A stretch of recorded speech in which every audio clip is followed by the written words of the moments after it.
Sal Capaccio now on the Wester Hotline. Good morning. It's a beautiful Monday, and the preseason is over, so it is next stop regular season. Woo! Actually, next stop 53-man roster. Then to the regular season. 13 days away from Bills and Ravens. Sal Capaccio now on the Wester Hotline. Good morning, Sal. Good morning, guys, from beautiful Olean, New York. So it's time for the Coaches versus Cancer tournament again? Yeah. Today's the day. Last night came down here for the great dinner. It was awesome. Just a lot of the college basketball coaches, and of course Mark Schmidt down here at St. Bonaventure University, his wife Anita, they're the hosts for the 716 chapter of Coaches versus Cancer. Woj is here. Last night was with him. Nice. And today I think he's going to be staying to play golf as well. Obviously he's the general manager. That was great. And Fran Duffy is the keynote speaker tonight after golf. It's going to be a really nice night, really nice day, I should say, of golf and then into the evening. How's the golf game been lately? You confident? Not too bad. I think the last time I played was the Jim Kelly Classic, which was a couple of weeks ago, and actually thought I played pretty well, but the group I was with was really good. So when when you play okay and you're still with people who are a lot better than you, still doesn't make you feel that great about your game as much. I find that I play better with people that are really good, but I guess it depends on the same person. way. Yep. Yeah. Like if they're better I than like you, that too. You elevate your own game to get as close to them as possible. So, anyways, that'll be fun. Coaches versus Cancer today. Sal's and Olean. So, Sal, getting to some stuff on the Bills from Saturday and then to tomorrow. 4 o'clock tomorrow for the official cut-down deadline. But as we've seen already, we get reports. We see Schefter had a list last night of the guys that we've already heard about or seen for the Bills. Going into tomorrow, I guess, did anything change for you on Saturday for who you thought would make this team? Or maybe just Tre'Davious White's injury maybe would have played into that too? I was a little bit more on the fence on Tyrell Shavers, but I just think that it's very hard to keep him off the field. And then I really watched. It's not just the catch, right? The catch makes you go, okay, like this guy, he's done everything. He made a big play in a game. Like that might earn him a spot. Like to me, I'm watching how much special teams is he playing? What is he doing on special teams? And he played a lot of special teams that night. I had the snap counts. I'd have to go back and look. But either way, he was on the kickoff coverage team or the kickoff, blocking unit. He's, covering punts. He's doing different things. And I just think that they're putting him out there to make sure. It's one of two things. Either, hey, like we don't really know if he can, so we have to find out. Or let's just make sure if we're going to do this that he can do these things. I think at the end of the day, I have him on my 53-man roster. I think that he did enough in preseason as a receiver and was able to play enough on special teams to be able to do that. So that was one guy for me. I think the Tre'Davious White injury is interesting because we still don't know the timeline on it, right? There's a few different scenarios here, and this ties into what I saw also on Saturday night. So let me just walk through it. Number one, let's just say Tre'Davious White is healthy and he can play week 1, which we don't know. I think that is bad news for Dane Jackson. It's probably either Dane Jackson or Jamarcus Ingram fighting for a spot, I think, because I doubt they would move on from Dorian Strong, 6th-round pick, but they could. Could be him. So let's just say it's Dane Jackson. I think if Tre'Davious White is healthy, it probably means he's released and then put on the practice squad. We'll see. If Tre'Davious White is out anything long-term, I think you have to keep Dane Jackson. You need an outside corner. Yep. Because Jamarcus can do it, but he also provides nickel and dime safety and a lot of other things that you would want to use him for. I think the nuance here is what if it's, he might miss a couple weeks, but, we're going to get him back soon after that. That's an area where, then what do you do? Do you maybe release Dane and just remember you can elevate guys, right? 2 elevations, and you could then elevate him for a couple of games without using a roster spot. Would you even consider putting Trey on IR to return to save a roster spot? Mm-hmm. I think that's where I go, and then I watch the game, and Dane Jackson's playing late into the game. Very late. Yeah. So I think that could mean 2 things. Could mean that, okay, we know what happens when guys play late in the game sometimes, that generally a lot of times isn't great for them. But maybe that's good news for Trey's injury because of that, right? Yeah. They're not really protecting another outside corner.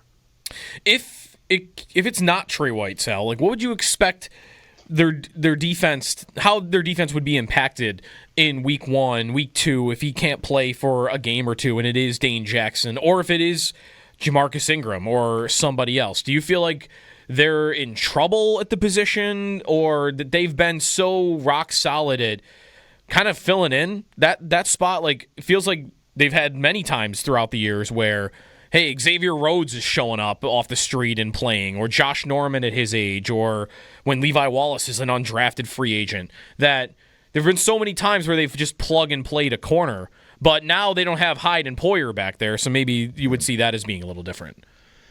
Yeah, I mean, I'd be concerned for sure. I mean, right now it's already a bit of a concern, an area where safety has been, something we've talked a lot about, and they haven't had those two guys available together, Taylor Rapp and Cole Bishop. And then at corner, right, there's always been a question. What is Tre'Davious White right now in his career? And we saw him have really good days in camp and then have a couple days where he wasn't so good. So I think that's been a question. And then you have Christian Benford, I think, who's at least really steady out there and you can rely on. I know a lot of people, wonder why didn't they do more? Well, they did use their first round pick, but unfortunately he's not available. Mm-hmm. Right? I mean, they did that. And then they brought back a couple of veterans. There were other guys out there as well. But, now you're in a situation where if Tre'Davious White can't go, that's the thing I would say, Joe. You got to have somebody that you at least trust and rely on. And I get it. I get it from fans all the time. Well, they just bring guys back who know their system too much. Well, there's something to that they feel comfortable with. And the Bills aren't unique. Most teams do this, where, if you have somebody that you trust and not make a mistake and at least get you a baseline level of play, then that's where you turn to. And in this case, it would be Dane Jackson. But I mean, yeah, you're not going to walk Dane Jackson out there and everybody go, okay, we're totally set at the other corner.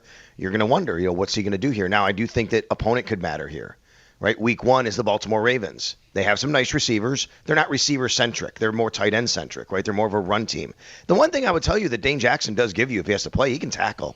He can he can help on the edge and he can tackle. And you're playing a good run team. Like, that's something you could feel confident in. But I think it's a tough spot here to try and figure out, I guess what you'd say, the roster gymnastics of this whole thing. And the other guy that I didn't really talk too much about is Dorian Strong. Like, do you want to release Dorian Strong and have another team have the ability to claim a 6th-round pick that you just drafted and developed for the last few months and think that, he might be someone you could use over the next few years? It's not just about 2025. Mm-hmm. Yeah, somebody made a good point to me on X yesterday. Well, you shouldn't think like that. They said, if he's good enough, he's good enough. If he's not, he's not. I understand that sentiment. But look at Tre'Davious White's on a 1-year deal. Dane Jackson's on a 1-year deal. Jamarcus Ingram, I think, might have 1 year left. Like, you have to have guys in the pipeline that you develop as well, and you have to think about what happens down the road if you lose those guys right now. Well, speaking of, bringing back guys that they know, yesterday the, news comes out that the Bills are intending to sign Jordan Phillips to their 53-man roster, not the practice squad, is the report that I saw. So if that's the case, Sal, what does that really mean for the defensive tackle position? Because it didn't feel like a position that needed a Jordan Phillips type ad this late in the game, considering the suspension with Ogunjobi coming up. And to me, the guy that this spells some trouble for is their 3rd-round pick of last year, Dwayne Carter. It could. I thought about him, Nate. I mean, I don't know. It's tough for me to make sense of it. I think it's got to be one of 3 guys, obviously, but let's walk through them, okay? It could be for Dwayne Carter, and I agree. Like, he has not flashed, and he played late into the preseason. Yep. Let's go back to, though, are you going to bail on a guy that you just drafted in, what was it, 3rd or 4th round? 3rd round. 4th round last year. Yep. 3rd round last year. Are you going to bail? It could happen. It's not, like, out of the realm of possibility, but are you going to bail on a guy like that who, you just drafted in the 3rd round? He's a young player still. And you're developing. Okay, yes, there's a possibility there.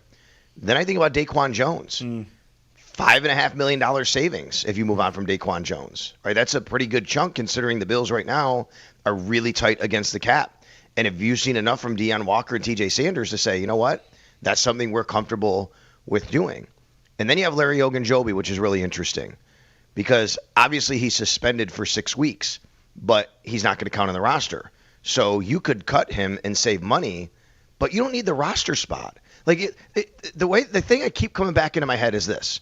Let's say it's for Larry Ogunjobi. Let's say they decide Larry Ogunjobi is the guy. We're going to move on from him. Is there really a need to bring in another guy in the 53 right now? There's not, because he's not counting a roster spot.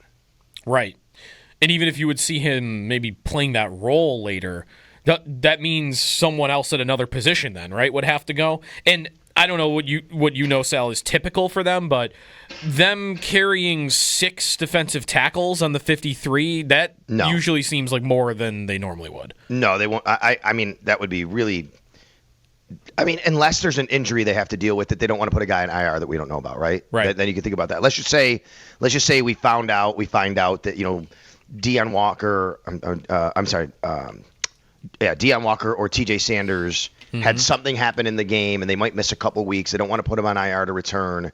Yeah, that could be a scenario, Joe, but it's not something you normally do. To me, you have 5 defensive tackles making this team as of now before Jordan Phillips signing.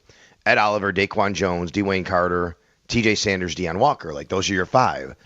I mean, you bring in Jordan Phillips, somebody's gone. I just don't know where that's coming. We know it's not Walker or Sanders, right? So it's one of the other 3. Including one of the other 4, including Larry Ogunjobi. Here's my only, I guess, thought on it not being Daquan Jones. And I get the money side of it, Sale. My concern would be you're then turning over a room that you've been trying to, kind of create this changeover to younger players. You're immediately going to be relying on 2 rookies and then a second-year player at a pretty important position for them. And that's obviously to say that Ogunjobi is going to be back at some point if he's not the guy that they end up moving on. I guess I have a tough time getting to Daquan Jones just based on the fact that this isn't a coaching staff that typically likes to just throw the board at a young player or 2 young players for that inside the middle. That would be my only hesitation or only thought against a Daquan Jones move. No, I get it, but I think then you say, well, that's why we bring in another veteran. Right. Yeah, process of elimination on that, I guess, yeah. But, I mean, you say if it is, then you're bringing in a guy that's true. Jordan Phillips. They're about the same age. And knows the system. Right? Yep. Right, so you could look at it that way, too, which is, you're moving off one because you're turning it over to the young guys. What we're really doing is getting a cheaper veteran who's in here. And, I did look into it, guys. I think that Larry Ogunjobi's week 1, his base salary is guaranteed, even if he's suspended. Okay. On the roster week 1. Okay, but he does forfeit. He does forfeit 1/18 of that salary for every game. 1/17 for every game. That so that cuts that in half. Here's the other part of it, though. Think about this. However, the minimum salary for a veteran to sign is like $1.2 million anyway. A guy like Jordan Phillips. So you got to guarantee that if he's on the week 1 roster. Right. You know what I mean? So it's just really, really interesting what's happening here. And I don't know exactly what to make of it. I just think I've landed on it's got to be for either Ogunjobi, but you don't need the roster spot for him. Right. But the money could matter. Daquan Jones, because the money would matter a lot there. Or Dwayne Carter, because you just don't think that he's progressed and you now have 2 young guys in the system to take that spot anyway. Sal Capaccio with us on the West Her Hotline. To the offense, Sal, offensive line, what's the biggest question you think there? Is it what they do at center because of Van Pran Granger not really practicing all offseason? Or, tackle obviously would be up in the air also, right? Cedric Van Pran Granger almost definitely, to me, is going to be on the PUP list. He just gets transferred to the PUP list. He does not have to count on the 53. So you don't think about him there as far as a roster spot, but you do have to think about who the backup center is. And I think that's probably Alec Anderson at this point. Alec Anderson is just a guy that can play a lot of different positions, and he's done a really good job there. So to me, you're going to the season with Connor McGovern and then Alec Anderson as your backup center, and then you get 4 weeks for Cedric Van Pran Granger to kind of get up to speed. The biggest question for me is what happens with both Ryan Vandermark and Chase Lunt. Ryan Vandermark is a swing tackle. He's been in the system 3 years. He's actually started and played well when he's been called upon. He has been a guy here, though, that he's fighting with Travis. Let's start with Tylan Grable, who's in concussion protocol, who had that job last year and made Ryan Vandermark inactive on game day because Grable was the guy. He's in concussion protocol, though, and he hasn't practiced in a couple weeks. He was in a red jersey last week. You also have Travis Clayton, who's in concussion protocol. That's another tackle you're down. Not that he would necessarily take that job. Richard Garage is interesting, too. I think Richard Garage they like. He's been in this battle as well. So there's Vandermark. And then, I've seen, talk that could they move on? Could he be one of the guys that they say, okay, at the end of the day, we're going to trade something, get an asset because we have another guy. Well, that other guy could be Chase Lunt. Chase Lunt played left tackle a lot on Saturday night against the Bucks. So he's played all over the line. As a guy that you drafted, 7th round pick, Could you move on from him? Sure. If you do, he's got to go through waivers. You might not get him back. So I think those are things you just have to think about. To me, they will keep 9 offensive linemen. I think the locks are obviously Deion Dawkins, Spencer Brown, Connor McGovern, Osiris Torrance, David Edwards, and even Alec Anderson. I think from there, anything can happen. Tylon Grable, Ryan Vandermark, Chase Lunt. That's who I have. Cedric Van Granger on PUP. And then you have a bunch of other guys that, a guy interesting for me is Kendrick Green. I just don't know if you keep Kendrick Green on the roster, but that's a really nice guy to have at least on the practice squad because he did play center a lot to fill in, and the guy was just a warrior. He was banged up half the time at camp and still going out there and going off with trainers, going back in. So I think Kendrick Green's a nice guy to have. I just don't see him making the roster. Yeah, he started 19 games at center in the NFL, but he's dealt with a lot of injuries right over his career.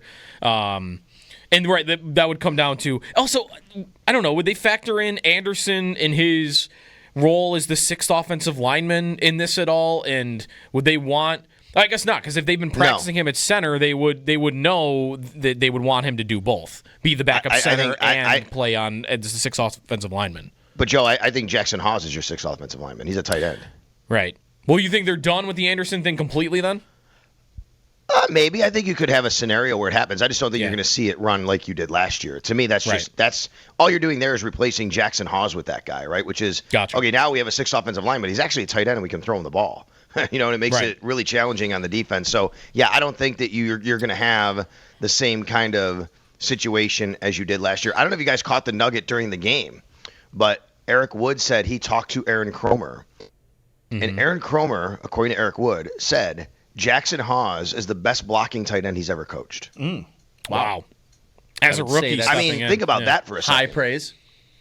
To me, you don't even need to have – you don't keep a guy as – you don't have an offensive lineman as your 6th guy unless you just have a special package once in a while. I think when you're going to run it in the 6 offensive line traditional way that the Bills did a lot last year, it's no longer an offensive lineman. It's a guy who has a number 85 and you can throw him the ball. Did Aaron Kromer ever cross over with Lee Smith? Because he's the first name that I think of for best Bills blocking tight end. In the first, it looks like in the first though instance. No, maybe not. Lee Smith was with the Bills 2011 to 14, and then 19 and 20. Kromer is 15 and 16, and then 22 to present. So I guess actually maybe they didn't cross over. But either way, doesn't matter. That's just the first great blocking tight end that I thought of from the Bills. Sal Capaccio with us, 53-man roster projection. He tweeted it out. He's got his arrow up, arrow down piece at the website from Saturday's preseason game, which was all Shane Buechele, Sal. And I don't think we really are wondering about who makes the active roster, right? Like, that'll be Allen and Trubisky. But what about, will they go Mike White and Buechele on the practice squad? Just Buechele? Just what? I guess how will they operate with the quarterback room? I can't see them keeping 2 on the practice squad. I think spots are a little bit too valuable, and you have to get reps for guys, right? So you don't do that. So I think Shane Buechele made a really good case for himself to be on the practice squad. They really like him. His moxie, you guys saw it. I said this so much before about Shane Buechele, and I'm glad he was able to go out there and finish a game. But I know going back to last year, I heard a lot about how much they just really love his toughness. They love his moxie. The guy just wants to go out and game, right? He just wants to play.